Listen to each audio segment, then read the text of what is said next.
Сәлем балалар. Маша мен Аю ертегісі. Ертеде кемпір мен шал өмір сүріпті. Олардың Маша атты немересі болыпты. Бірде Маша құрбыларымен орманға жиналыпты. Атасы мен әжесі оған құрбыларыңнан қалып қалма деп табыстады. Бірақ Маша олардың айтқанын тыңдамады. Ол құрбыларынан алысқа ұзап кетіп, ақырында адасып қалды. Маша олардың шақырып айқайлай бастады. Құрбылары дауыс қатпады. Маша ымырт түскенше орманды кезіп жүрді. Кенет бір үйді көрді. Машенька үйге кіріп, бұл үйде кім тұрады екен деп ойлады. Ал бұл үйде Аю тұратын. Ойлағанша болмады, үйге Аю кіріп келді. Үйге Аю кіріп келіп, менің үйіме рұқсатсыз неге кіресің деп гүр ете түсті. Маша, мен адасып кеттім, бүгін осында қонып ертең үйіме қайтамын, деді.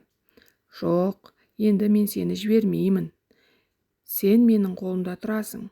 Пеш жағып, ботқа пісіріп, мені тамақтандырасың, дейді.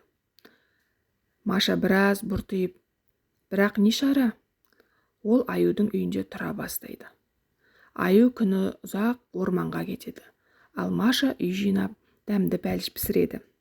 Аюдың қуанышында шек жоқ. Біраз күн өтті. Маша Аюға, атам мен әжемді көрмегелі көп болды. Мен бір қорап бәліш пісірейін, ал сен оларға апарып бер, деп еді. Ол келісе кетті. Маша бір қорап бәлішті пісірді де, жаңбыр жауып тұрған жоқ па? Есіктің алдына шығып қарашы, деді. Аю сыртқа шығып кеткенде, Машенька қораптың ішіне кіріп алды. Аю қайтып оралғанда қораптың дайын тұрғанын көрді. Оны арқасына салып, ауылға қарай тартты. Аю ұзақ жүрді, шаршады, ағаштың түбінде отырып, тынығып алғысы келді. Түбірге отырып бәлішті жейін деп ойлайды. Ал Маша қорап ішінен, түбірге отырушы болма, бәлішті жеме, атам мен әжеме апар, деді. Неткен қырақ еді, бәрін көріп тұр, деп Аю қорапты көтеріп әрі қарай аяндады. Ауылға жетті. Қыздың атасы мен әжесінің үйінде тапты. Олардың есігін бар күшімен тоқпақтады. Тук, есікті ашыңдар, мен Машенькадан базарлыға келдім, деді. Иттер бір нәрсені сезгендей оған тап берді. Басқа иттер де жан-жақтан үріп жүгіре бастады. Аю қорқып кетті.